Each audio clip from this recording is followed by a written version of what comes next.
चंद्रपूर जिल्हा प्रशासनाने चंद्रपूर हे आज आणि उद्या अतिउष्ण राहणार असल्याची माहिती दिली। त्यासाठी येलो अलर्ट जारी करण्यात आला।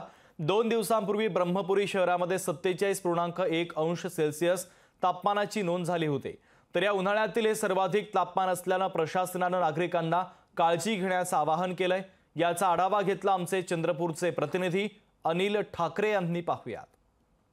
चंद्रपूर जिल्हा प्रशासनाने चंद्रपूरसाठी येलो अलर्ट जारी केलेला आहे। पुढील 2 दिवस हे तापमानासाठी उच्चांक असणार आहे। या अगोदरच चंद्रपूर जिल्ह्याचं तापमान हा 46 अंशाच्या पुढे गेलेला आहे, तर ब्रह्मपुरी तालुक्यातील तापमान हा 47.1 अंशावर गेलेला आहे। त्यामुळे चंद्रपूरकरांची हे अंगाची आहे ती लाई होते आहे।